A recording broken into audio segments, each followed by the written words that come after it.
Hello friends, আসসালামু আলাইকুম। Welcome to my channel Munni kitchen. আজকে রান্না করব চাল কুমড়ো দিয়ে চিংড়ি মাছ। এখানে 200 গ্রাম চিংড়ি মাছ ভালোভাবে কেটে ধুয়ে নিয়েছি। এবার চাল কুমড়োটা কেটে নেব।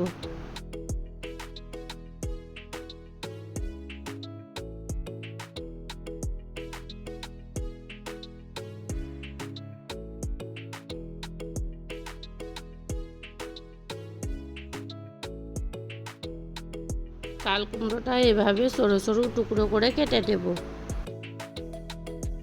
এবার গ্যাসের উপরে একটা কড়াই চাপিয়ে 1 চামচের মতো সরিষার তেল দিয়ে দেব। তেলের মধ্যে চিংড়ি মাছগুলো দিয়ে একটু লবণ ও একটু হলুদ দিয়ে প্রায় 2 মিনিটের মতো ভেজে নেব। চিংড়ি মাছগুলো ভাজা হয়ে গেছে, তুলে আবারও কড়াইয়ের মধ্যে 2 চামচের মতো তেল দিয়ে একটা তেজপাতা, 1/4 চামচ কালো জিরে দিয়ে দেব। এবার 2টো পেঁয়াজ কুচি দিয়ে দেব।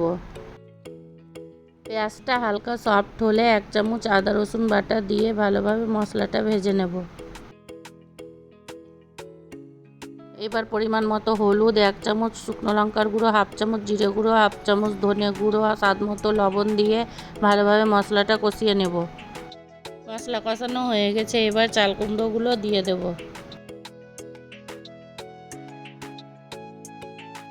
মশলাতে চাল কুমড়োটা দিয়ে ভালোভাবে নেড়ে চেড়ে 1 কাপ জল দিয়ে ঢাকনা দিয়ে ঢেকে দেব।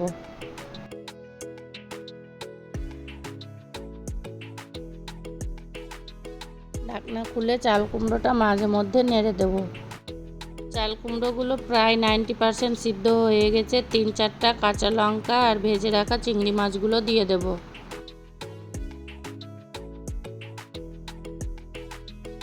এবার সবশেষে 1 চামচ ভাজা জিরের গুঁড়ো, কিছু ধনেপাতা কুচি দিয়ে নেড়ে চেড়ে 2 মিনিট জাল দিয়ে গ্যাস বন্ধ করে দেব।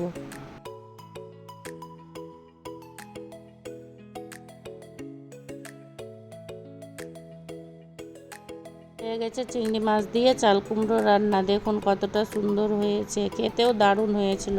এভাবে রান্না করলে খেতে দারুণ লাগে। আমার রেসিপিটি ভালো লাগলে আমার চ্যানেলটি সাবস্ক্রাইব করে লাইক, কমেন্ট, শেয়ার করে দিবেন প্লিজ।